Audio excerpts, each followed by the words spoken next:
Fala pessoal, sejam muito bem-vindos e bem-vindas ao 8º episódio do Nova Dimensão Podcast. Um podcast sobre empreendedorismo, marketing, onde a gente convida empresários da vida real que trabalham nas trincheiras para construir negócios aqui no Brasil. Um país extremamente desafiador para a gente construir coisas grandes, né? E aqui, hoje, como sempre, estou com o meu co-host, CEO da Nova Dimensão Digital, Júlio Lara. E fala, provavelmente o Julião tá na mesma expectativa de eu sobre esse episódio. Puta, esse daqui, quando você falou que esse cara ia vir, eu falei, topou mesmo o convite? Tô até tremendo um pouquinho.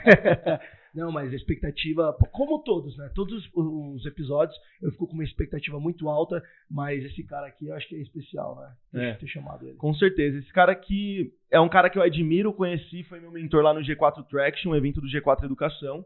Eu até anotei aqui num papelzinho para apresentar ele. Ele fez um post no Instagram para me ajudar. Não sei se foi de propósito, mas já teve troca de presente aqui. A gente estava conversando nos bastidores. Mas com vocês, hoje a gente tem a presença do Marcelo Toledo. O Marcelo, ele tem 25 anos nas trincheiras do mercado de empreendedorismo e como um executivo, né? Foi sócio-diretor do Nubank, mentor do G4 Educação, é fundador e CEO da Clivo. Co-CEO, né? Eu vi que tem o co-CEO. Bom, ex-CTO da Oi. Apresentador do podcast Excepcionais, ou seja, além de estar aqui como convidado, eu pedi para ele nos julgar depois para falar os pontos positivos e negativos desse podcast. Autor do livro Dono, um caminho revolucionário para o sucesso da sua empresa. Olha o tamanho da Bíblia, gente. E, além de tudo isso, ele toma banho Toma banho não, né? Ele mergulha numa banheira de gelo todos os dias, essa é a meta de 2024 dele. Ele é ex-atleta de natação e ele é apaixonado por alta performance. Então, uma salva de palmas para ele. Valeu. Muito bem-vindo, muito obrigado, viu? Obrigado, valeu, Juliano.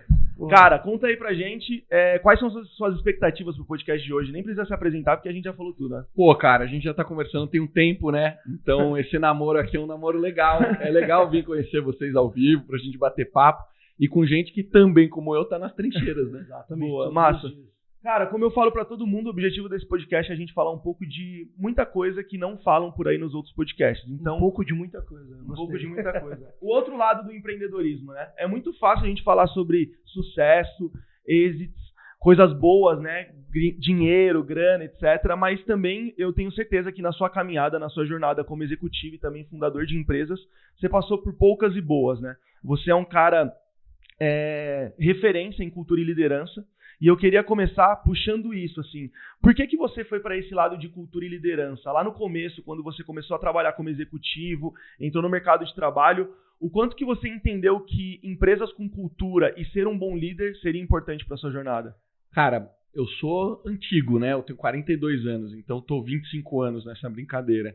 E, obviamente, quando eu comecei, não tinha literatura. A gente não tinha internet. Então, tudo que eu fiz foi errar. Foi errar. Então ia lá, não sabia o que fazer, não sabia o que era o papel de líder. Quando entrei nessa posição pela primeira vez, fui buscar livros, esse era o caminho que a gente tinha. Então você pede ajuda para um amigo, liga para outro. Só que levou um tempo para eu entender, porque na medida que a gente cresce na nossa vida, a gente se espelha primeiro nos nossos pais. Quando você começa no mercado de trabalho, você se espelha no seu chefe. Só que eu não tive chefes bons. Levei tempo pra ter alguém que eu fale assim, puta cara, agora realmente eu tô vendo essa pessoa aqui, ela de fato tem bagagem, tem o que ensinar, tem como preparar as pessoas. E a grande verdade é que eu também fui essa pessoa que não sabia nada. Então, quando você vai buscar essa informação, você descobre que 80% das pessoas que se tornam líderes foram jogadas na posição e nunca preparadas para essa posição. Sim. Eu fui isso. Só que eu fui na tentativa e erro descobrindo o meu caminho. E conforme eu fui descobrindo o meu caminho, eu fui entendendo que eu precisava ter mais autoconhecimento. Eu fui entendendo que o fato de eu ter sido atleta me dava essa organização de estabelecer meta e fazer com que todo mundo vá em direção a essa meta. E eu fui descobrir que isso é cultura. Que a única coisa que não se copia, que se te torna diferente do restante do mercado, é você ter uma cultura forte. E cultura é absolutamente tudo que se torna hábito dentro da empresa. E isso pode ser bom e ruim.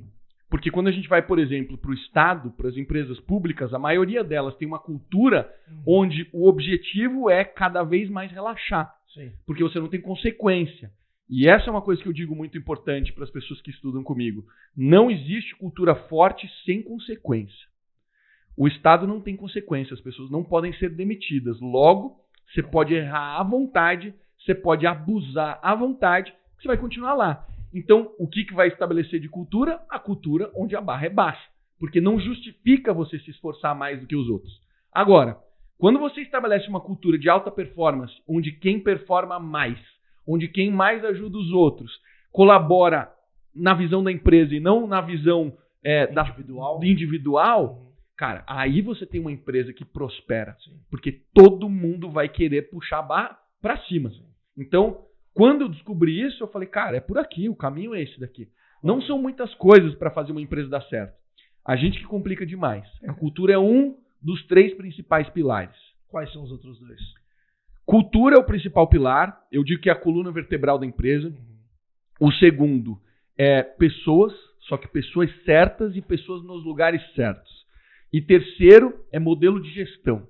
Gestão por indicadores, processos e tecnologia. Legal. Animal. Então são esses 3 pontos. Cultura, pessoas certas nos lugares certos e gestão por indicadores. Boa.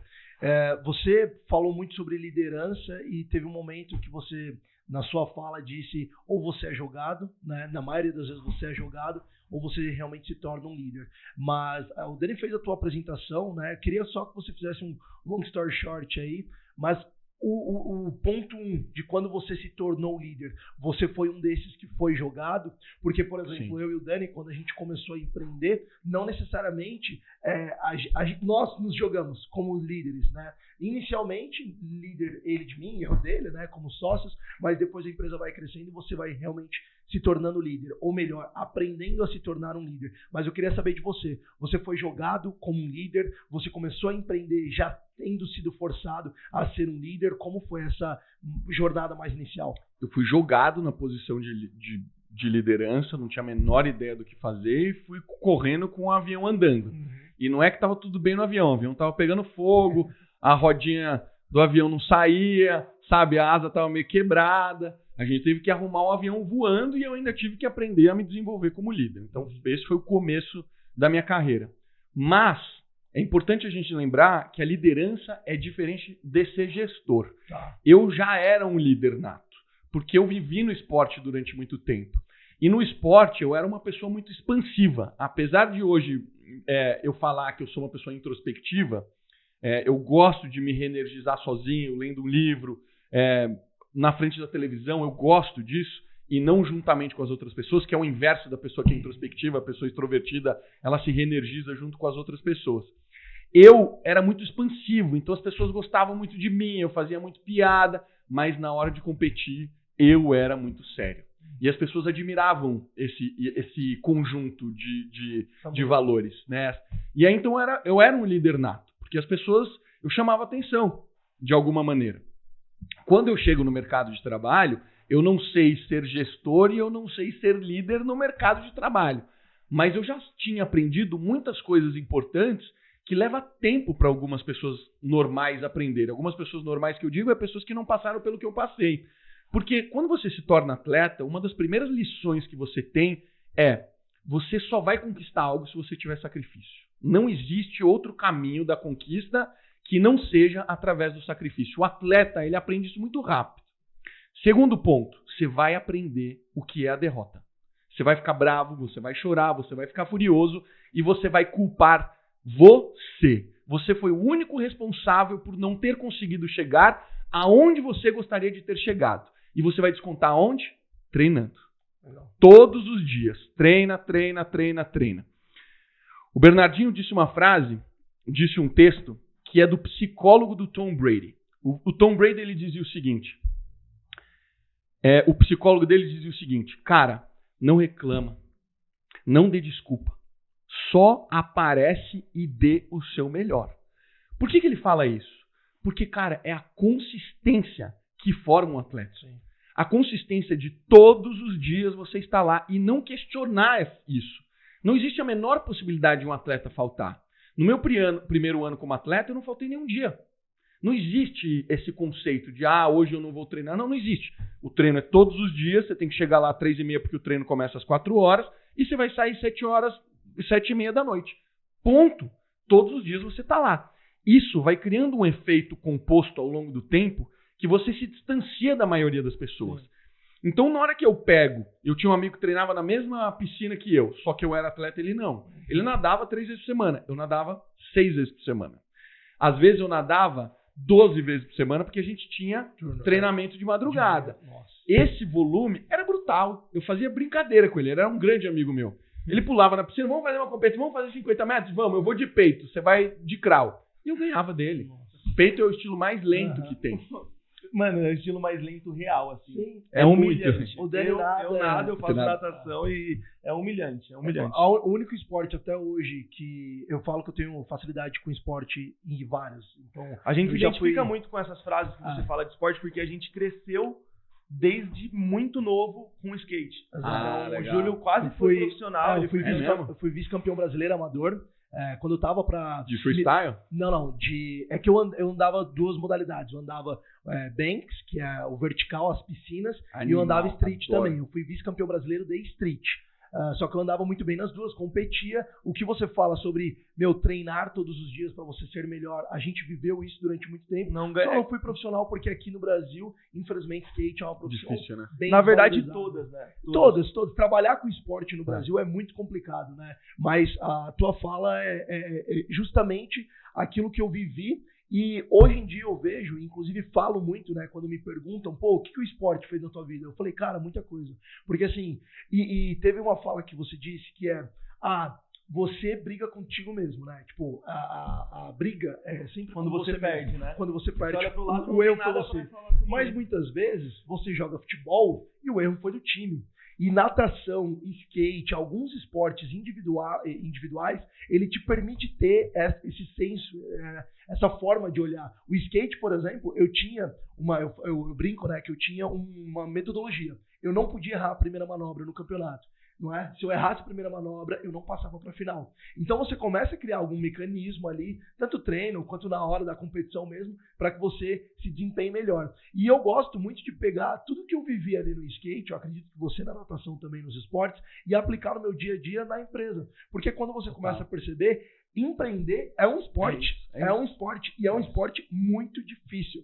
Se você tem rotina na sua empresa, rotina de treino, quanto mais rotina você tem na sua empresa, mais performance você vai ter. Quanto mais você se desafia a bater os seus tempos, como, por exemplo, entregar em menos tempo ou entregar melhor na empresa, você vai ter melhores resultados. Então eu vejo muito isso. Você falou uma coisa muito interessante que eu queria até te fazer uma pergunta. Você falou que você na piscina, na natação, você já era líder, né? Mas quando você entrou no mercado de trabalho, você percebeu que você não era tão líder assim, não sabia gerir muito, que você falou que gestão e liderança são diferentes. Você acha então que liderança é um estado de espírito? Você acha que tem pessoas que são muito boas em serem líderes, mas ainda não desbloquearam essa skill assim no trabalho? Cara, eu acho que a liderança, em primeiro lugar, ela precisa gerar algum vínculo com quem vai ser liderado por você. Uhum. E usualmente esse vínculo é um vínculo por valores. É uma identificação por valores, né? O Toledo é um cara engraçado, é um cara pra cima, é um cara inteligente, é um cara disciplinado, é um cara X. Este vínculo faz com que você reflita e fala, eu tenho alguma coisa para aprender por ele. Eu tenho alguma coisa que ele vai me trazer que eu sei que eu vou engrandecer. Então acho que esse é o papel de ser líder. É as pessoas olharem para você, criar esse vínculo e falar, cara, com essa pessoa aqui puxando, eu sei que eu vou conseguir ser melhor do que eu sou. E é a mesma coisa que o Júlio estava falando, que você pega e fala assim, quando você se torna empresário, você não tem técnico. Eu tinha técnico, eu tinha nutricionista, eu tinha médico, eu tinha gente me puxando de tudo que é lado. No mercado de trabalho, você tem o seu chefe, você tem o seu líder. Mas na medida que você chega no topo da cadeia, que é onde você está, você não tem com quem te provoque. Então você precisa construir isso. Talvez vocês tenham construído entre vocês dois. Mas quando você é um CEO solitário, cara, você não tem. E você precisa aprender a ser seu próprio técnico. Você precisa aprender a organizar sua agenda, você precisa aprender a ter sua disciplina, você precisa aprender a dizer os nãos. Você não pode dizer sim para tudo. Então você tem que ter um segundo papel, porque você vai ter que ser o liderado e você vai ter que ter um papel seu de se liderar. Isso que é desafiador, leva tempo para as Sim, pessoas sim. aprenderem isso. Total. Eu queria entender, assim, em que momentos, né, da tua empresa, você passou em grandes empresas, onde tudo passava, não tudo, mas grande parte das decisões passava por você. Então, tanto na Oi quanto no Nubank, na tua própria empresa, na Clivo, o que a liderança, né, bem feita, bem formada, influencia nos resultados? Porque, por exemplo, só para contextualizar a minha pergunta, muitas vezes o empreendedor, ou até mesmo um líder, ele não quer treinar as pessoas porque ele tem medo daquela pessoa ser melhor do que ele. Uhum. E eu falo que é uma das maiores burrices que existe, porque, cara, se você tem um time melhor que você, tá anos-luz na frente de, talvez, concorrentes. E hoje eu me vejo num papel, que hoje eu sou o closer da empresa, mas também atuo como CEO, tenho minhas responsabilidades, e eu estou precisando ter, né, um closer. E o meu objetivo é que ele venda muito melhor do que eu, que ele seja muito melhor do que eu. O Dani também, durante todo esse período aí, os quase 5 anos de Nova Dimensão Digital, foi colocando pessoas para fazer tarefas que ele faz, e aí chega um momento que você para de fazer tudo aquilo que você fazia e você simplesmente começa a coordenar essas pessoas. Então é um momento que você, de fato, tem que se tornar um líder, porque o que você influenciar em cima dessas pessoas é o resultado que elas vão cuspir. E aí eu queria saber, assim, cara, em que momento, né, quais foram os maiores desafios que você, por exemplo, como eu estou passando agora, viu que, cara, ou eu preciso ser um bom líder, estudar liderança, ser uma referência em liderança, não só no esporte como você era, porque isso é o resultado que eu vou entregar, porque não dependia mais de você. Diferente no esporte, que é você contra você mesmo, a liderança é depender do resultado de pessoas abaixo de você. Então eu queria entender um pouco sobre sua visão sobre isso. Cara, e chegar nesse ponto que você acabou de esclarecer é um ponto que nem todo mundo consegue.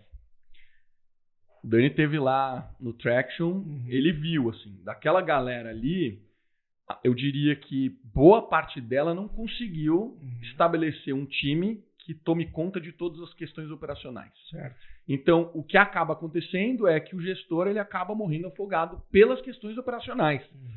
E a questão é, ele sempre fala assim, poxa, mas meu time não dá conta. Essa é sempre a resposta, meu time não dá conta. E aí a gente volta para a essência do que eu falei, quais são as 3 coisas mais importantes que a gente precisa ter. Segundo, pessoas certas nos lugares certos. Primeiro ponto, as pessoas não sabem contratar. Se você não entende de gente, você nunca vai ser um bom líder, um bom gestor. Não vai, esquece. Porque o seu primeiro papel é montar o time. Por mais que você receba um time pronto, o seu primeiro papel é entender quem é capaz e quem não é capaz. Quem é salvável e quem não é salvável, porque você tem uma missão à sua frente. E você não vai conseguir conquistar o seu objetivo se você não tiver as ferramentas certas. Então, ter as ferramentas certas é a base para você conseguir avançar. Se você não resolve isso, você não avança. Não adianta, neste momento, você querer, por exemplo, implantar um modelo de gestão, porque o time não vai responder, porque não são as pessoas certas. Então, você precisa começar pela base. A base é cultura e gente. Quando você muda gente, você tem impacto na cultura, porque você está mudando os elementos. Significa que pessoas novas estão entrando e você precisa manter a essência da cultura que você tem. Agora, ao mesmo tempo, quando você tem pessoas dentro da empresa que não seguem a cultura e ferem a cultura, precisa existir consequência. A consequência, ela é sempre o último ato. Mas o nosso objetivo como gestor é estar apto a perceber quando existe desvio de conduta. Desvio de conduta é todas as vezes que foge da nossa expectativa ou fere a nossa cultura. Se você tolera alguns comportamentos, significa que você está aceitando que aquilo seja a sua cultura. E todo mundo deve repetir aquilo. Você perde a sua cultura. Você não tem cultura. Então percebe que esses elementos, apesar de serem muito óbvios e muito fáceis na teoria, na prática é muito difícil. Sim. E as pessoas não conseguem sair desse limbo, onde a coluna vertebral é a cultura e as pessoas certas nos lugares certos. Tudo isso eu errei. Tudo. Então assim, não teve um momento na minha vida que eu não tenha errado. Um momento, até hoje a gente erra. Porque você, quando começa a ter muita confiança, você pega e pula algumas etapas. Pô, eu sou tão bom de gente, eu detecto tão bem as pessoas, que eu não vou mais fazer uma amostragem tão grande. Eu acho que essa pessoa aqui é boa. Vamos lá, contrata. Aí você contrata errado. Sim. Aí você acha que a pessoa tá boa demais, aí você dá autonomia demais, não faz uma gestão tão próxima. Aí a pessoa desanda, começa a ter desvio de conduta. Então, é natural. Esse tipo de coisa é natural. É difícil para todo mundo. Quem conhece e quem não conhece. Mas para quem não conhece, é bem mais difícil. Eu digo isso porque, assim, desde sempre, eu e o Júlio, a gente teve um pensamento muito de construir um negócio, né? Eu vejo muito no mercado digital a galera fazendo um lançamento, 6 dígitos, misturando PF com PJ, todas essas coisas. E eu tô no mercado digital há 10 anos. Antes de abrir a Nova Dimensão Digital, eu trabalhei em outras agências. E eu vi muita gente que começou comigo lá atrás, que hoje nem existe mais, trabalha em outras áreas, nem tá ligada no digital mais, por conta desses problemas. E eu e o Júlio sempre tivemos a cabeça de estudar muito sobre negócios. A gente é apaixonado por gestão, construir uma empresa de fato que não dependa da gente, por isso que a gente é muito preocupado com a nossa marca e etc. E a gente sempre ouviu, né? Demore para contratar e seja rápido para demitir, o seu output como gestor é o output de outras pessoas, mas tudo isso, na prática, é extremamente diferente. Né? Porque na prática, a gente quer demitir alguém, só que a gente vai demorar muito para contratar outra pessoa. E aí a gente fala, putz, mas vai ser esse processo. E às vezes a gente acaba falhando, né? Prejudicando a nossa cultura por conta dessas coisas. E aí, isso é um ponto bom, porque você, com 25 anos de experiência, fala que até hoje você tem seus problemas, eventuais problemas. E muita gente acha que não tem, né? Acha que você, por ter passado por toda essa jornada, não erra mais, não tem seus problemas. Eu acredito que todo mundo tem seus problemas, obviamente, cada um com o seu tamanho. Você, na sua história, você entrou no Nubank, e eu lembro que quando você falou um pouco lá no Traction e tudo mais, comparado com algumas coisas que eu vejo da Cristina, você entrou no momento onde a Nubank não tinha sua cultura 100% estabelecida, né? Cara, já tinha. Obviamente que a cultura ela vai amadurecendo ao longo do tempo. A cultura do Nubank sempre foi muito forte. O Nubank, vamos lá, dos 3 pilares que eu falo aqui, o Nubank fez cultura muito forte. Legal. Ele fez pessoas certas nos lugares certos. E a gente tinha um modelo de gestão muito bom. Em determinado momento, você começa a ter alguns efeitos colaterais, dores de crescimento. Faz parte do jogo. O Nubank jogava um jogo que é raro você encontrar e é raro você viver. Por isso eu sou muito grato ao que eu vivi no Nubank. Porque chega um determinado momento que você começa a ver a empresa dobrar com tanta velocidade. Começou com 7 lá na casa na Rua Califórnia.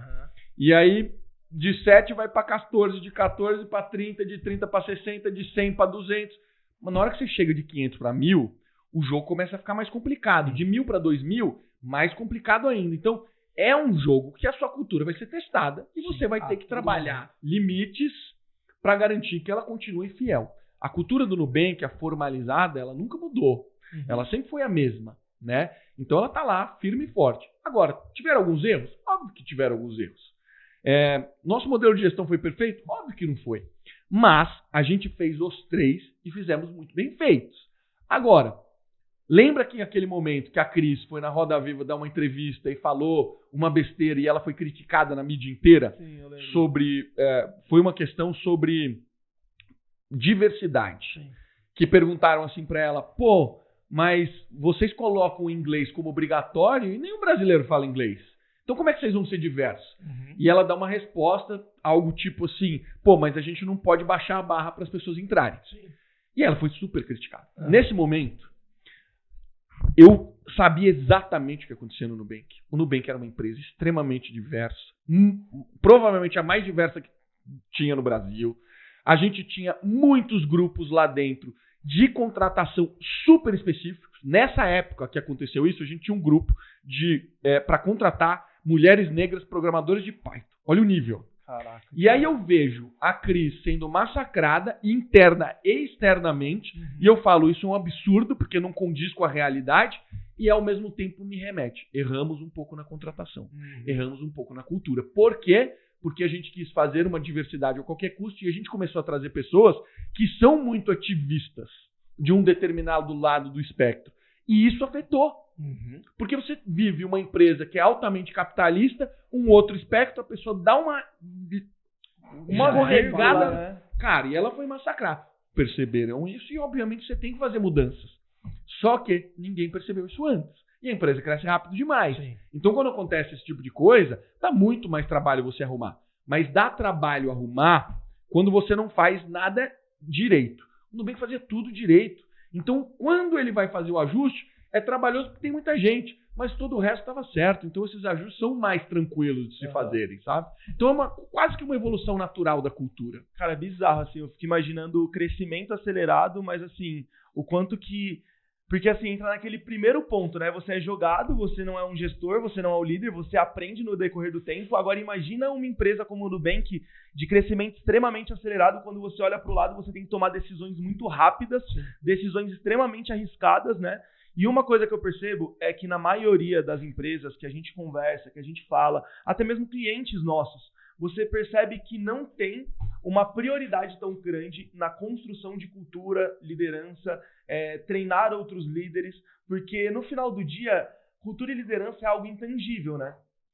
Se parar para pensar, né? Eu não sei, dá para metrificar, obviamente, mas eu penso que um pequeno empresário, fatura até seus 5 milhões por ano ali, ele está pensando muito mais em faturamento, margem de lucro e contratar gente rápido, porque às vezes ele precisa de gente rápido por causa da alta demanda, e esquece que por trás disso ele precisa construir essa base sólida. Você acha que também esse é o maior problema assim, das empresas falharem com cultura e liderança? Cara, acho que assim, eu não vejo problema você não ter conhecimento sobre o assunto e você não tratar isso no começo da empresa. O primeiro objetivo de uma empresa que está nascendo é sobreviver. Esse é o lance, cara. Acabou de sair o relatório, aumentou do ano passado para esse, do ano retrasado para 2023, aumentou 25% a mortalidade das empresas. Ou seja, é uma loucura. A quantidade de empresas que morrem é uma loucura, né? Então, por que isso acontece? Primeiro, porque é dificílimo você abrir um negócio e descobrir o caminho que torna ele rentável. Desafio, vender. Concentre-se em vender. Cara, faz sua empresa sobreviver. Tá tudo um caos lá dentro. Não importa, ela sobreviveu, você venceu. Agora você começa a organizar a casa. Agora, o que eu digo? Quando você está numa empresa que se tornou muito grande, implantar cultura vai ser muito dolorido. Se a sua empresa é razoável, tem 30 pessoas, nunca pensei em cultura, mas agora já está tranquilo, vendas, na hora que você for mudar a cultura, vai doer, porque você vai ter que demitir gente, porque vai ter gente que não vai querer ir para o caminho que agora você quer formalizar. Vai doer, mas não vai doer tanto quanto se você tivesse uma empresa de 300 pessoas. Então, cara, eu acho que está tudo certo. Eu entendo essas pessoas que fazem dessa forma. Falta conhecimento e ela tem que priorizar alguma coisa, porque ela não tem braço para tudo. Agora, ela não pode esquecer que no momento que ela estiver com mais respiro, se ela não fizer isso, vai chegar uma hora, o mercado vai dar uma lição nela. E a lição ela é muito clara. Daqui você não passa. Daqui você não passa. E eu vejo isso, cara, porque você sabe, eu treino, sei lá, 200, 300 pessoas em cada traction, tem 2 por mês, mais umas 2 imersões, são 50 CEOs de empresa. Você trava num determinado momento e você não consegue avançar. Porque o mercado está dizendo para você o seguinte, cara, você precisa mexer nos elementos, na estrutura. A estrutura é gente, processo e tecnologia. Se você não ajustar gente, processo, tecnologia e a sua cultura consequentemente, você não vai mudar as variáveis que vai te permitir crescer mais. Saca? Então, esqueceu disso no meio do caminho, cara, você vai tomar lição do mercado. Eu queria fazer uma pergunta, porque assim, você foi ex-CTO na Oi. Isso. Certo? Beleza. E, pessoal, o Marcelo tem podcast a rodo por aí. Quem quiser saber mais da história dele, por favor, dê uma pesquisada. E eu me atentei numa história que você falou que a primeira profissão sua, né? A primeira profissão, talvez a atuação que você teve, foi programador. Foi com seu pai, te deu um livro. Minha profissão até hoje. Até hoje, né? E aí eu queria entender, cara, porque assim, na cabeça de quem tá ouvindo, a imagem do programador, e aí, desculpa a forma que eu vou escrever o estereótipo, mas é um cara mais gordinho, com um óculos, aquele headphonezão, que é igual que você tem da Apple e tal, numa tela azul e blá, blá, blá, tela preta, né? E blá, blá, blá, blá, blá, comendo ali uns Cheetos. Essa é a visão de um cara que trabalha com tecnologia, um programador. Claro, brincadeiras à parte, tá, gente? O Marcelo não tem nenhum desses estereótipos. E, cara, você fala de gestão, você fala de liderança. São coisas, assim, extremamente polarizadas. Tipo, Uma não tem muito a ver com a outra, né? E eu queria entender, cara, em que momento da sua vida que teve essa passagem de ponte, né? De tecnologia para gestão e liderança. Porque, claro, todas as empresas precisam de tecnologia, mas também precisam de gestão e liderança. Em algum momento você deve ter se tornado um líder, mas assim, cara, são coisas completamente diferentes. E eu queria entender em que momento que se misturou, né, essas duas partes. Cara, não teve nenhum momento da minha vida que eu não fui líder. Nenhum momento. Assim. Quando eu trabalhei, por exemplo, no provedor de internet, eu liderei um projeto. Então, aquilo eu já estava exercendo papel de líder. Porque, cara, eu estava programando um produto. E aí, quem usa o produto? Pô, quem que conhece? É o Toledo. Então, o Toledo é o líder. Então, não teve nenhum momento no meu universo que eu não exerci o papel de liderança. Agora, quando você olha para mim como programador, do lado de fora, pô, eu sempre fui um atleta. As pessoas sempre olharam para mim, eu sempre fui surfista, eu sempre fiz esporte, quando eu morei em Salvador. Você olha pro lado de fora, mas do lado de dentro eu sou uma pessoa introspectiva. Eu sou uma pessoa que ama ainda sentar na frente do computador. Cara, eu tenho teclado mecânico, eu tenho um setup com um puta monitor gigante, com televisão em cima. Então o nerd ainda tá ali dentro. Sempre existiu e nunca sai. Ainda sou um cara muito tecnológico. Legal. Eu adoro automatizar as coisas, eu adoro automação, eu fico brincando com essas coisas o tempo inteiro.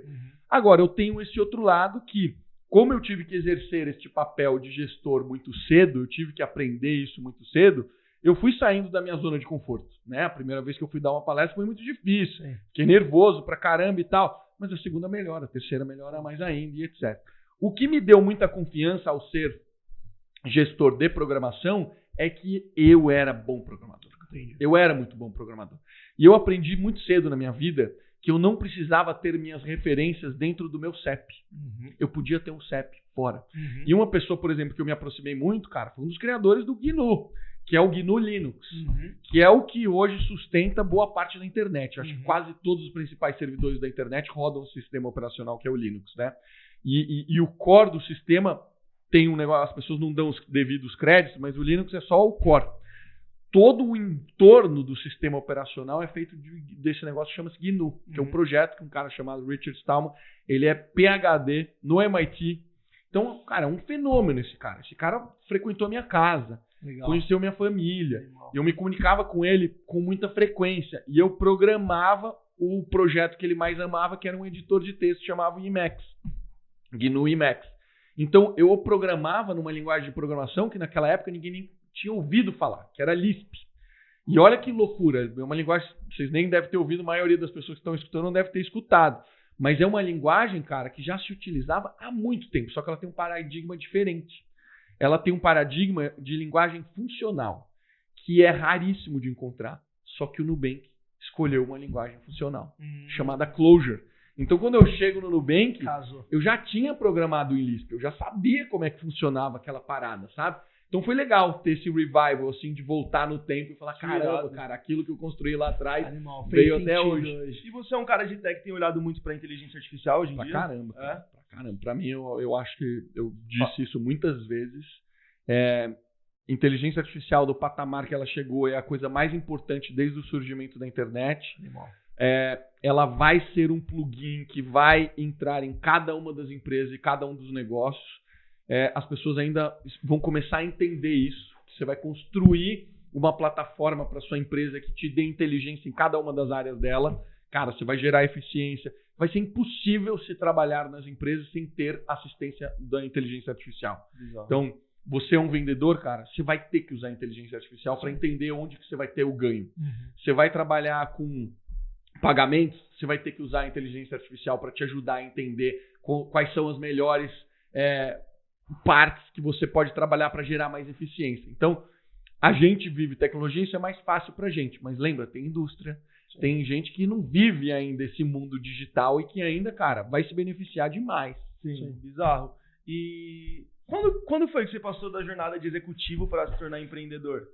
Cara, qual foi o estalo? Assim? Porque na real não existe estalo, né? Na real acontece, você nem percebeu, do nada você virou fundador de uma empresa e as coisas estão acontecendo, mas você sempre teve esse sonho, Marcelo? Ou, tipo... Sempre, cara. Sempre? Na realidade, só para fazer um pouco mais de sentido aqui, contexto também até para quem tá nos ouvindo entender, você fundou a Pay11?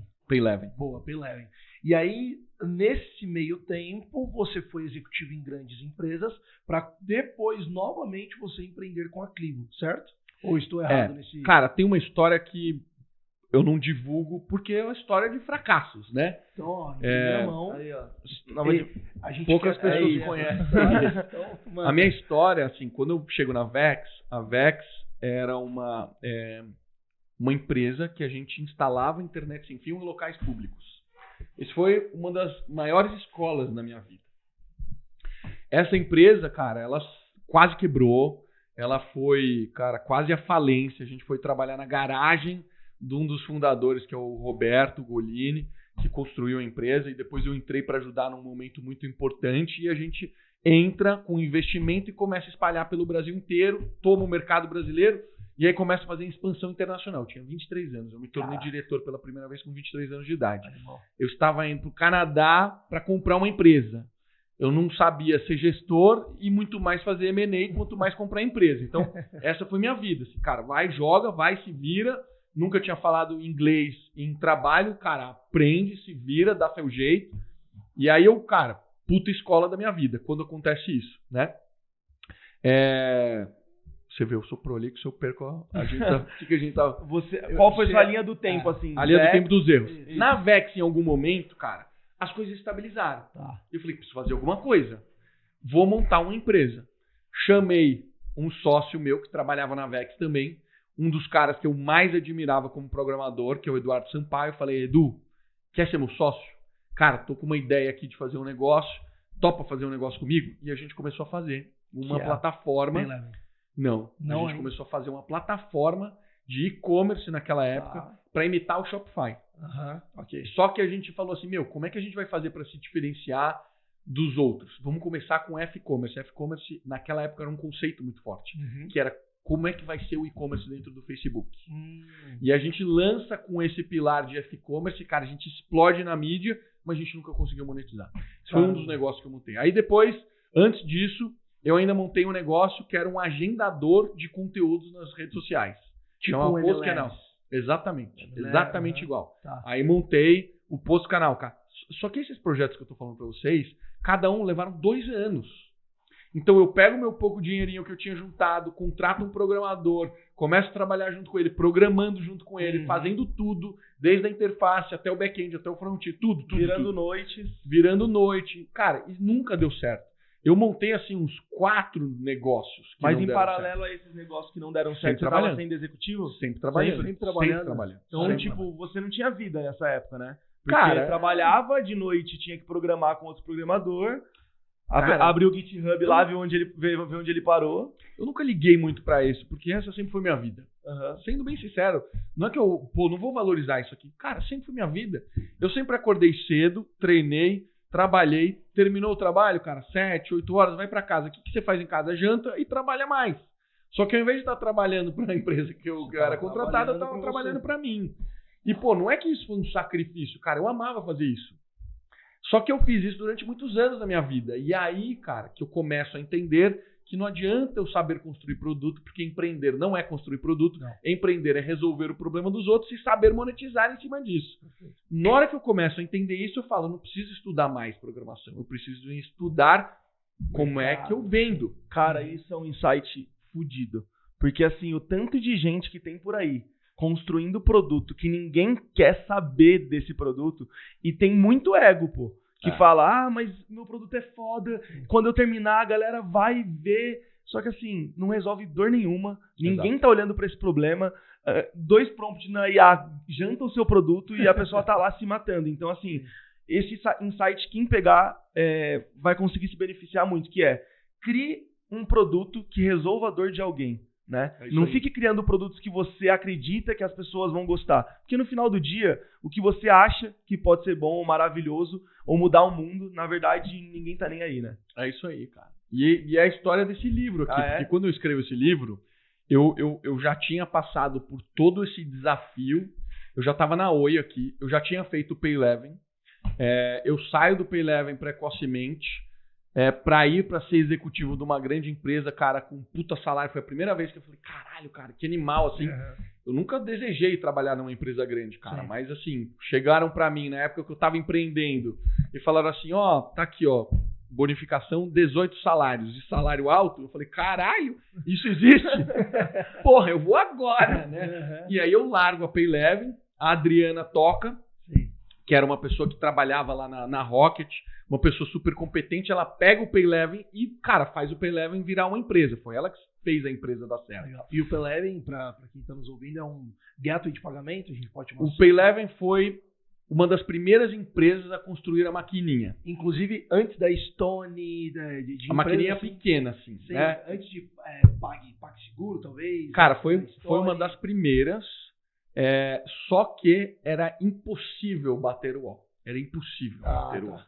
Então, na hora que ele lança a maquininha deles, Ah. eles sempre estiveram à frente. Eu já não estava na empresa nesse momento, eles sempre estiveram à frente, porque eles tinham quase que CAC zero. Aham. E a gente sempre foi segundo do mercado até o momento que a gente vende para a empresa do Igor Marquezini, que é a... Daqui a pouco eu lembro o nome. Que era a segunda do mercado. Sim. E aí ele compra o Payleven e aí junta as duas empresas. E aí, cara, vira uma empresa legal. Mas nunca se tornou uma... Compraram por tecnologia ou por quê? Pela Por base. base? Pela base. Market share. E assim, é um business que para dar certo, não pode ser só pagamento, né? Então olha hoje quem tá fazendo tudo. Você Sim. tem que ter crédito, você Sim. tem que ter contas, tem que ter um monte de coisa. E eles tinham essa estrutura de programador, etc. E o Payleven ainda não tinha tudo isso. Cara, chega um momento, é importante você fazer saída dos negócios, né? Sim. E aí nesse momento eu saio do Payleven, vou para Oi, viro executivo. Foi a primeira vez que eu fui executivo, então contrastei muito bem o que é ser uma startup e o que é ser uma empresa corporativa. Hoje eu entendo por que as operadoras de telecom são uma bosta. Hoje eu entendo porque a maioria dos bancos são uma bosta. Aham. Com atendimento ruim, as coisas não avançam, não andam. Por que a cultura é uma cultura de conflito? Por que as pessoas não colaboram dentro da empresa? Hoje, para mim, tudo é muito claro. Então foi bom ter passado por isso. Sim. Foi difícil, não era muito minha cara e tal, mas, cara, foi ótimo. Foi uma escola necessária para eu aprender o que eu tive que aprender, sabe? E aí a gente chega na Clivo. Aí eu saio do Payleven, eu vou para a Oi. LTM, Tá. eu trabalho na maior gestora de programas de fidelidade do mercado. Eles me contrataram para ser sócio, só que aí aparece o Nubank, eu decido não virar sócio da LTM, vou para o Nubank, passo um período lá no Nubank, depois do Nubank veio a Clivo. Entendi. Legal. E a Clivo, ela volta a ser, né? Se bem que você já falou, sendo executivo, você trabalhava nos seus projetos à parte, mas ela volta a despertar ali teu lado empreendedor, onde você era você por você mesmo, né? Claro, depois montando o time, etc., mas sem ter ali o respaldo de uma grande marca por trás, tendo dupla, tendo alguém que você respondia, seja aqui no Brasil ou externo. E por qual motivo, cara? Porque assim, hoje, quem nos ouve, geralmente são pequenas e médias empresas, né? Não são as Oi e as Nubank do mercado. E por muitas vezes, essa vida glamourizada de ser um executivo é lindo. Só que todo mundo, eu conheço, assim como você, existem vários executivos que deixam de ser executivos para empreender. Sim. E aí eu queria saber o que te motivou a empreender com a Clivo Mas novamente. vou fazer um disclaimer. Hoje eu li The News e fala que a geração Z tá infinitamente com menos vontade de abrir empresas do que antes tinha. Então, hoje em dia é mais difícil. Qual geração? A geração Z, a geração mais nova agora que tá vindo depois de Não nós. é a geração Z, mas entendi. Ou não? Não, a geração Z É milênio, né? Alguma coisa assim. Né? hoje em dia acho que é os... Putz, eu esqueci agora. Eles estão Acho que criando é os nomes milênios. agora para as gerações. Eu não tô muito Tem, por dentro. X, é que eu no meu Mas ele, TCC enfim, na faculdade era da geração Z e não é. em Os novos resumo, agora. eles Eu tão- achava que era Z, mas É, depois a então, gente olha. Eu acho que não é assim. Você tá falando das pessoas que têm entre 16 e... Não, eles escreveram geração Z e tem foto de gente jovem. É da Então, galera que tá entrando no mercado de trabalho Ah, agora. tá. Então ok. eles estão querendo Não são dizer... os mais novos. Porque Não, a não. gente vive numa bolha que às vezes acha que todo mundo quer empreender, né? Mas na verdade, Não, uma pesquisa de mercado disse que a nova geração que tá vindo não quer empreender. E aí, tipo, entra essa pergunta. E existe um percentual significativo dessa população que nem trabalha nem estuda. Sim. O que é mais preocupante ainda, né? Porque, cara, assim, a minha visão essas pessoas são reféns dos seus pais, né? É natural que a gente tenha a vontade de dar para os nossos filhos o que a gente não recebeu dos nossos pais. Pô, eu sofri isso, eu quero que meu filho nunca passe por isso. Só que criança precisa ter limite, cara. Eu não sou pai, mas eu estudo muito isso. No meu podcast tem uma pessoa que vai e fala brilhantemente sobre isso. E ela fala, cara, e o resumo aqui, ó, traduzindo em português claro, é que é um bando de frouxos esses pais que estão aí. Que dão tudo pros filhos e não dão limite. E aí as pessoas não sabem o que fazer. A Heloísa Capelas, que é essa pessoa que estava lá, ela diz que as pessoas vão lá se tratar com ela, porque ela tem o maior curso de autoconhecimento do mundo, que é o processo fudido. Diz que as crianças pegam e falam assim, eu não sei o que eu quero. Me ensina a querer. Me ensina a querer. Porque eu não quero nada. Porque meu pai me dá tudo, eu não preciso fazer nada, minha mãe resolve tudo pra mim, eu choro e aparece um carro na minha frente. Sabe, é tudo dado de mão beijada. Você não luta por nada na sua vida. O que você aprendeu? Sobre derrota, sobre sacrifício, sobre trabalho duro. E aí você começa a juntar isso. O que está acontecendo no Brasil é um problemão, cara. Problemaço. Porque isso vai gerar um impacto gigantesco, porque a nossa população está envelhecendo, ela depende da população mais jovem para sustentar essa possível quebradeira que vai ter da pirâmide invertida. Exatamente, cara. Então, assim, cara, é muito preocupante isso. E como que você... Aí a gente... voltando para a pergunta, né? O que te motivou a voltar? Cara, você estava executivo, grande empresa, é uma vida glamourizada, mas assim, a veia do empreendedorismo devia estar pulsando dentro de você e é a hora que você larga para abrir a Clivo. Em um dos podcasts que eu ouvi, você fala que você já estava olhando para esse mercado e aí eu queria entender. E, cara, porque assim, largar tudo isso para novamente empreender, e, cara, empreender é porrada todo dia, né? Igual o Thales fala, é porrada todo dia, saca? E às vezes, claro, nunca fui um executivo de uma grande empresa para saber, mas teve algo que te motivou. E eu tô te perguntando isso porque muitas vezes as pessoas que também estão no mercado corporativo sentem a veiazinha ali do empreendedorismo pulsar e não tomam essa coragem. E eu imagino que aonde você estava tinha que ter uma coragem gigantesca para dar um salto desse, para abrir mão da vida que você tinha, o cargo que você tinha, para voltar a empreender. Então eu queria entender um pouco. Cara, eu tava no Nubank. O Nubank era a empresa mais quente do mercado, só que eu era um diretor. Não é que eu era um fundador da companhia. Sim. Eu era um diretor, eu estava próximo do CEO, eu estava próximo do Ed, eu estava próximo da Cris. Eu vivia ali aquele universo, muito mais próximo do Ed, porque o Ed era o cara de tecnologia, né?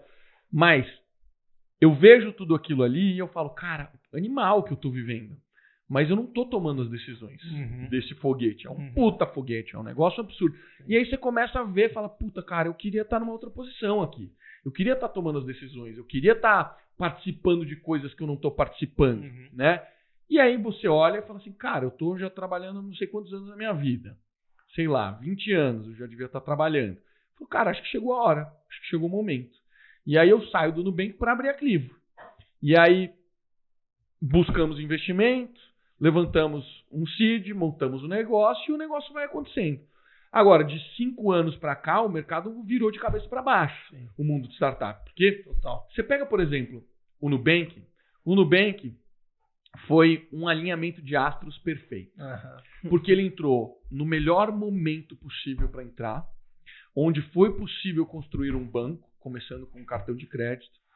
Ele consegue dinheiro, ele junta um time muito legal, de pessoas muito competentes que começam a botar esse negócio para frente. Eles compram um posicionamento de briga, de colocar com que a população estivesse ao lado do Nubank, contra os bancões que eram os dinossauros. Era assim que a gente chamava os bancões. Então você pensa, cara, foi tudo perfeito. Foi um banco que sai de 0 anos a 7 quando faz IPO, quase 50 bilhões de dólares. Eu não sei quanto está tradando hoje, deve estar muito próximo disso. Cara, 50 bilhões de dólares em 7 anos. Tipo assim, cara, não deve ter muitos precedentes. Não é um negócio assim que você fala assim, cara, isso literalmente é um unicórnio. Isso é uma raridade. É raro de você encontrar. Só que uma coisa é você estar na frente pilotando foguete, outra coisa é você estar ali como diretor importante, tocando projetos legais, participando, conversando com pessoas incríveis. Você sente essa vontade. Você como empreendedor, cara, eu quero fazer as coisas do meu jeito.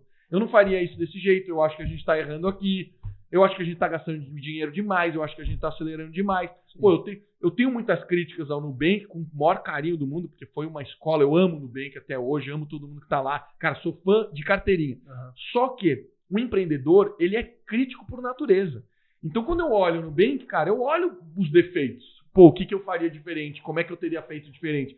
E aí eu decido sair para fazer do meu jeito. Porque você não pode ficar na teoria. Você fala, cara, você não concorda? Então beleza, vai testar isso na prática. Vamos ver se você consegue fazer essa parada mesmo, entendeu? E você começou a Clivo já olhando diferente do tipo, qual é a dor desse mercado? Porque a Clivo... primeiro, conta um pouco mais da Clivo para quem não conhece e como você teve essa ideia. Porque antes você passou por criação de startups, onde você tinha a construção do produto, mas ninguém queria. Uhum. Porque como que você fez uma pesquisa ali de mercado para entender que a Clivo, de fato, era uma empresa que as pessoas estavam querendo? Um pouco desse benchmark que você fez para abrir. Cara, a gente falou, não vamos inventar a roda. Vamos ver o que tem lá fora que está dando certo e vamos trazer para cá. A gente queria entrar no mercado de saúde e a gente descobre uma empresa lá fora chamada Livongo. Essa empresa tinha acabado de ser vendida por 18 bilhões de dólares. E a gente fala, cara, é isso. Vamos entrar nesse mercado, é a maior dor do mercado, a gente vai gerar eficiência para os planos de saúde, é um mercado aí de quase 200 bilhões de reais, vamos começar a gerar eficiência. E aí, na hora que você começa a tropicalizar, você começa a ver os problemas e as dificuldades. É um mercado muito diferente do mercado financeiro, que é o mercado que eu mais tive experiência, é um mercado onde o nível intelectual e de capacidade mesmo, a formação das pessoas é muito diferente. Você tem muito médico, o médico foi formado para cuidar de pessoas e usualmente não se preparou para ser gestor. E aí você tem uma confusão armada, porque os planos de saúde têm muita dificuldade em saber o que focar. Até hoje estão enxugando gelo. E eu já tô, cara, gritando há alguns anos, talvez um ano um pouco mais com força, dizendo assim, galera, essa bomba vai estourar. Porque a inflação, a gente chama de inflação, mas não é inflação. O reajuste? O reajuste. Uhum. O pessoal fala, é inflação. Cara, não é inflação. Sim. Qualquer empresa do mundo que não dá lucro, cara, você se arrebenta. Sim. Se você não dá lucro aqui, cara, ninguém vai vir te ajudar. Você não pode chegar pro seu cliente, infelizmente, ano passado não deu lucro, Toledo. Então agora a gente tá gerando um aumento aí para você de 25%, tá bom? Cara, eu vou falar, vai se fuder, eu vou para outro. Uhum. O problema é seu, que mandou você não dar lucro. Sim. No plano de saúde é assim. Ele pega e fala assim, infelizmente aí teve uma inflação no ano passado de 25% e eu tô repassando para você. Quem é que paga? Empresários. Sim. Vocês. Sim. E eu. Então é foda isso, porque é um mercado muito difícil, que ainda tem que aprender muita coisa, que ainda tem que ter muita evolução. Então a gente entra no mercado de saúde e a gente começa a viver isso. O que a Clivo faz, Marcelão? Gestão de pacientes crônicos. Gestão de pacientes crônicos. A gente pega os planos de saúde, pega populações lá dentro que estão custando muito caro, começa a cuidar da saúde dessas pessoas, cuidar mesmo com enfermeira. De maneira preditiva ou não? De maneira onde eu capto dados para gerar inteligência para essas pessoas melhorarem sua saúde. Legal. A gente diz que e a gente tem sistemas de monitoramento, a gente tem balança, que você sobe na balança, eu sei se você está engordando ou não. Se você é diabético, mede a glicemia, eu te digo se você está na faixa de segurança ou não. E isso ao longo do tempo. Então você vai vivendo, vai seguindo sua vida, vai comendo, vai medindo sua glicemia, vai pisando na balança, tem uma pulseira e tudo mais. E esses dados vão gerando inteligência para você. Inteligência de como você deve fazer seu tratamento e o que você está fazendo de errado. Então, coisas que a gente sabe, a maioria das pessoas não se tratam bem porque elas não seguem o tratamento. 50% dos tratamentos são abandonados. Eu sou esse cara. Então é normal. Ou você começa o tratamento e você para. Mas já estou me sentindo melhor. Óbvio, você está tomando remédio. Só que você tem que ir até o fim do tratamento. Se você parar, você vai voltar a se sentir mal. E se não for, é custoso também, né? Muito mais. Né? A reinternação, ela é caríssima e tal. Então, a gente vive esse mundo, que é um mundo de como é que a gente faz para gerar eficiência para os planos de saúde, cara, fazerem mais com menos, entendeu? Legal. Eu queria, acho que seguindo para o final, algo que a gente começou a conversar antes, eu sei que você adora de falar sobre isso, as pessoas estão ouvindo um cara que foi executivo em grandes empresas, que é um empreendedor e um empresário fenomenal, que tem uma grande história e aliado a tudo isso, tem muito esporte. Aliado a tudo isso, nada peito rápido. Aliado a tudo isso, nada peito rápido. Cara, teve muito esporte na tua vida, né? E hoje em dia você vê, assim, empresários, né? cara, abrindo mão de qualidade de vida. Hoje em dia já é um papo um pouco mais familiarizado, alto, né? Já tá mais tá em alta. As pessoas sabem que precisam se cuidar, mas a gente percebe muitas vezes assim, cara, dormindo pouco, comendo muito mais que deveria, sabe? Hoje em dia, as famosas doenças que antigamente, né, não tinha, mas eu falo que são as doenças do século XX, como depressão, ansiedade, cara, hoje em dia é muito mais vindo à tona, e você sempre foi um cara muito voltado a esporte. E talvez você já deva ter escutado isso, né, o que isso influenciou na sua vida. Mas assim, em que momentos da tua jornada que você viu que se você talvez não tivesse o esporte, você não teria essa tua jornada executiva em alto nível? Porque você sempre atuou em alto nível falando de empresa, mas ao mesmo tempo você também sempre atuou em alto nível em esporte. Se talvez não fosse esporte, você acredita que você não conseguiria atingir os resultados que você atingiu? E o que o esporte fez na sua vida? Não consigo nem me ver sem ter tido o esporte na minha vida, né? Eu acho que o esporte, ele é um pilar central, ele continua sendo uma realidade na minha vida. Ele é, cara, o que me faz ter essa energia, ele é o que faz com que eu aprenda cada vez mais, que eu treine minha mente, que eu ultrapasse meus limites, sabe? Ele é a parte central, só que o esporte, ele é só uma parte disso. Porque tudo que a gente vive é controlado pela nossa mente. E eu sempre explico assim, eu falo, cara, quem manda em tudo que acontece com você é a sua mente. Quando der merda, a única pessoa que você tem que culpar é você. Então, você precisa entender quando é que faz para você entrar em depressão, quando é que você vai entrar em burnout, o que é o seu limite, o que não é o seu limite. Então, a cabeça, ela é uma parte fundamental. E a cabeça, cara, ela precisa de conhecimento. Você precisa ir lá estudar. Tem muitas pessoas que chegam pra mim e falam assim, mas você é médico? Eu não sou médico, cara, mas eu sou o dono deste corpo e eu vou estudar até eu entender essa porra por completo. Eu preciso, é minha obrigação.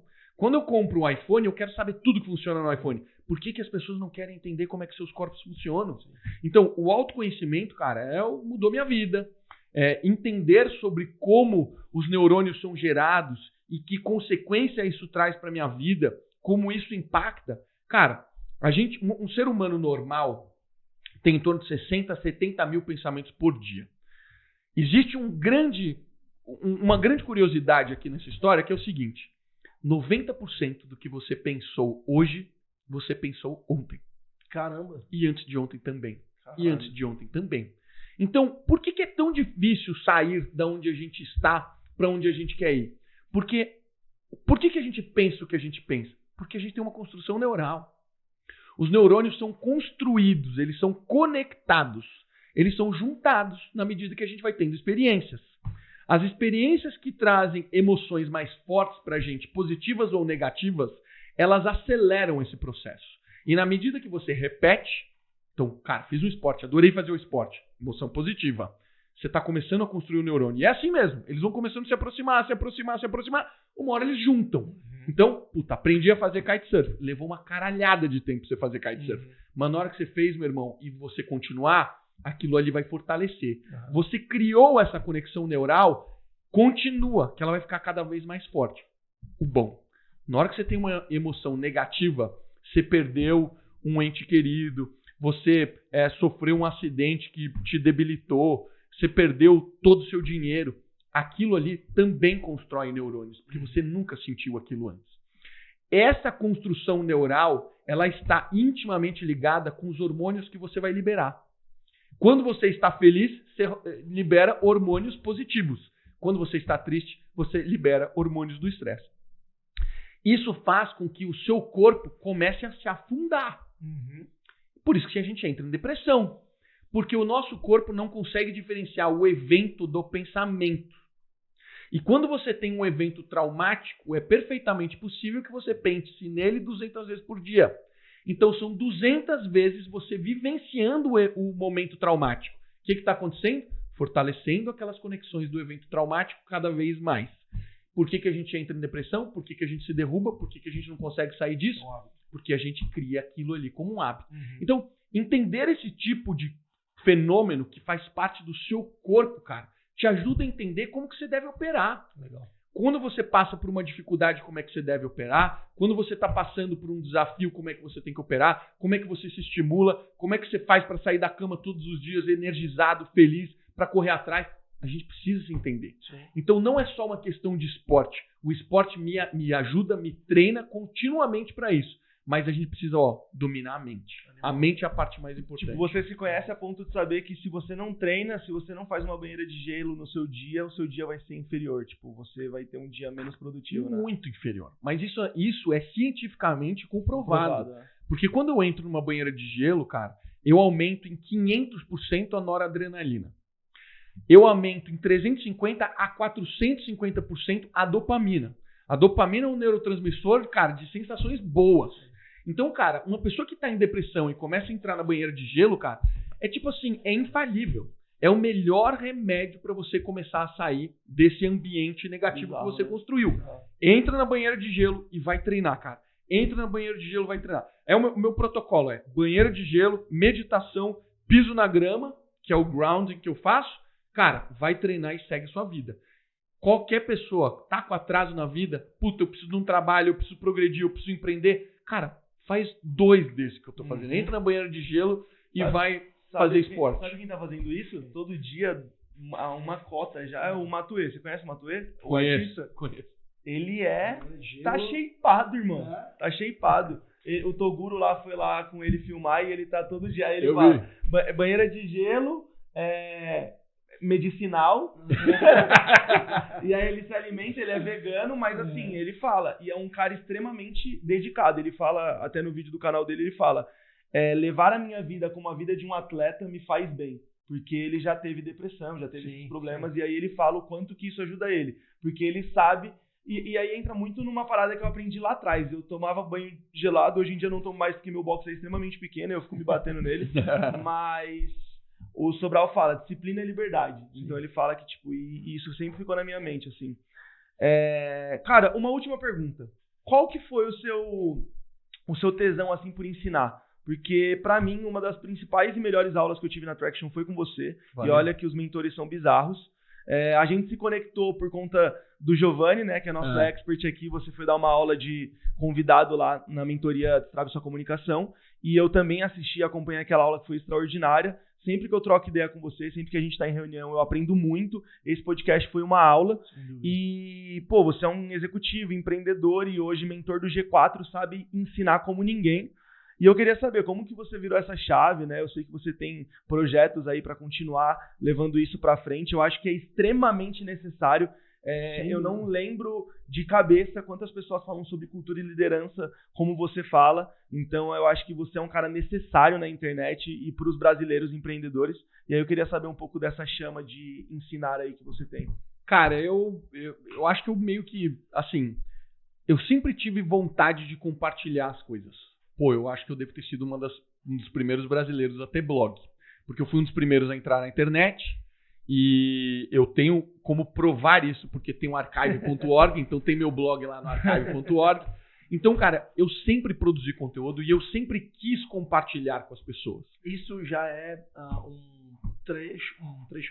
um aspecto de um líder, né? Um líder sempre quer compartilhar muito, sempre cara, quer muito. Colocar o conhecimento Dá para os outros. Pra fora, exatamente, ajudar com que as outras pessoas se preparem. Boa. Esse livro aqui foi só materialização, porque antes dele eu escrevi 2 livros. Um livro que eu não finalizei, que eu estava escrevendo na faculdade quando eu morava em Salvador. E uma vez meu pai foi para um spa em novembro. E existe um projeto, quem não conhece, é um projeto muito legal, chama-se NaNoWriMo. Significa National Novel Writing Month. É o mês de escrever o seu livro. Todo mundo se reúne, cara, são assim milhares de pessoas no mundo inteiro que se reúnem para escrever do dia 1 ao dia 30 ou 31 de novembro, não sei quanto que termina. E aí eu escrevi um livro. Eu fui lá e todos os dias você tem a meta, você tem que mandar o texto lá para comprovar que você escreveu e tal, e eu cumpri. Então, essa essência eu sempre tive. Eu sempre quis subir no palco, eu olhava os palestrantes que manjavam de tecnologia, eu falava, cara, eu quero estar aqui. Como é que eu faço para estar aqui? Eu queria estar lá. Legal. Eu não sabia por quê, mas eu queria estar lá. E quando eu estive lá, foi duro, porque não foi bom. Eu estava nervoso, eu pedi feedback eu fui dar uma palestra na USP, eu me lembro que tá muito nervoso. Não foi minha primeira, mas essa foi uma das mais emblemáticas, porque tinha uns 150 alunos. E aí a professora da USP me deu essa oportunidade, cara, foi demais, mas eu fui uma merda. Só que eu não desisto, cara. Então eu continuei indo. E eu não parei de fazer isso em nenhum momento. Só que no G4 isso intensificou demais. E essa intensificação me deu um feedback muito mais forte. Que é isso que você está falando, cara. São coisas que você ajuda a pessoa num determinado ponto que ela está passando uma dor. Ela talvez até saiba mais ou menos as possibilidades, o caminho e tal. Mas na hora que você vai, cara, certeiro, você pega na ferida dela, cara, você muda a vida da pessoa. Total. E aí eu comecei a olhar pra isso e falei, cara, isso tem muito valor, isso tá muito legal. Sabe? Quando eu subo num palco, eu subi num palco, eu já dei palestra para 10 mil pessoas na época do Nubank, né? Mas essa última palestra que eu dei para 6 mil pessoas no G4 Valley, cara, foi muito animal, cara. Porque as pessoas, cara, meu, assim, eu juro por Deus, acho que eu tirei foto com umas 150 pessoas. Irado. E eu não imaginava que já tinha tanta gente assim que me conhecia e que me admirava. E, cara, eu sempre falei assim, cara, eu não quero ser famoso. Eu não quero ser famoso. Eu quero ser rico. Famoso eu não quero. Porque ser famoso tem consequência. Você, cara, vai ser importunado o tempo inteiro e etc. Às vezes num momento que você não quer, eu sou mais introspectivo. Tal. Mas, cara, foi demais e foi a consolidação de falar assim, cara, você tá no caminho certo, continua. As pessoas estão gostando. Vai lá. Então, puta, tô acelerando cada vez mais conteúdo. Já tive curso digital, mas todo mundo pergunta, e aí, cara, você não vai lançar um curso? Agora, você não vai lançar uma mentoria? Porque assim, lá, você não entende errado o que eu vou falar, mas você se torna um produto do G4, certo? Quando nós teremos o produto do próprio Marcelo? Pois é, cara, essa eu vou te falar que essa é uma das perguntas que eu mais recebo, cara.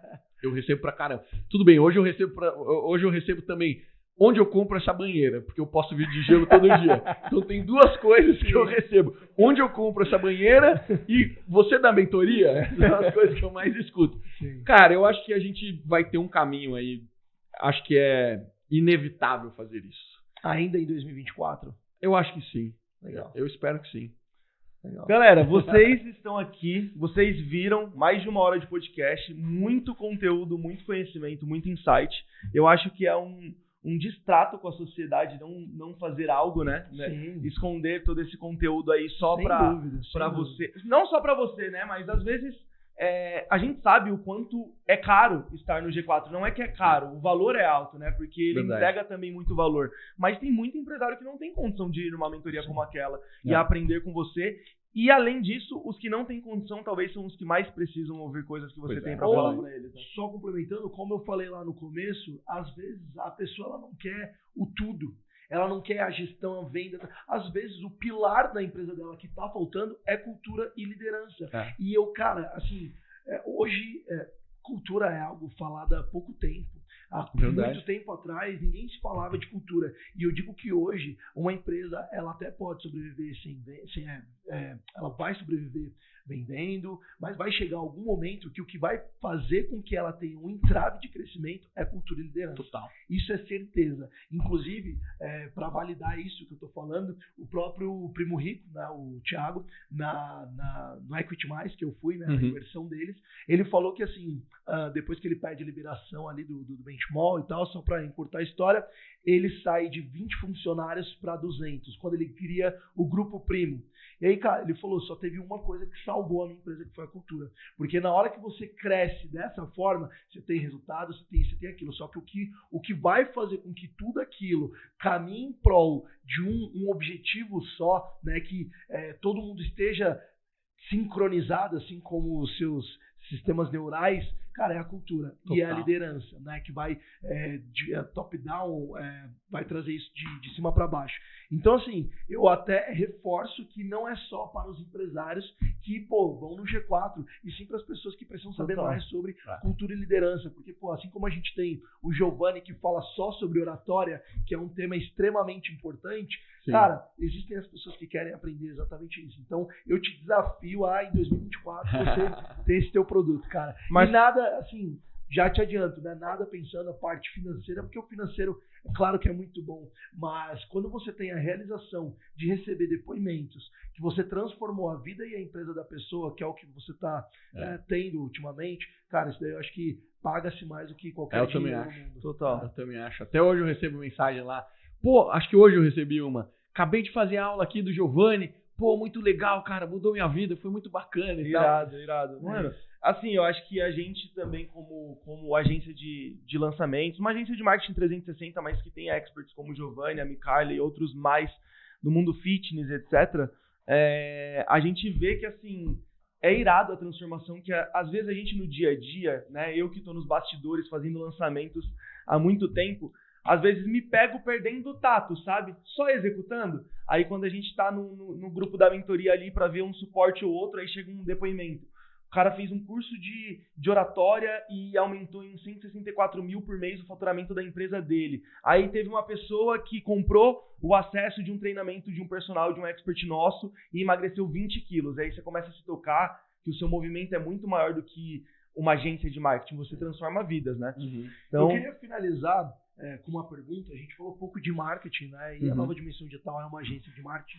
E você foi um executivo de grandes empresas, teve os seus próprios negócios, e marketing é algo que, independente se você é CTO, se você é CEO, isso permeia a tua empresa, né? Eu queria saber de você, cara, o porquê que uma empresa como a Nova Dimensão Digital, não falando da Nova Dimensão Digital, mas por que ter o pilar, né, como o pilar de marketing na tua empresa é tão importante. A gente falou sobre cultura, falou sobre liderança, falamos sobre, né, empresas no geral que precisam de faturamento, a gente falou um pouco sobre tudo e a gente falou um pouco menos sobre marketing. Sim. E eu queria entender de você, você teve uma visão gigante, uma experiência gigantesca em todo o mercado. O que o marketing representa dentro das empresas e por que essas empresas elas precisam contar com alguém como a Nova Dimensão Digital para ter isso de uma maneira exponencial para o teu negócio?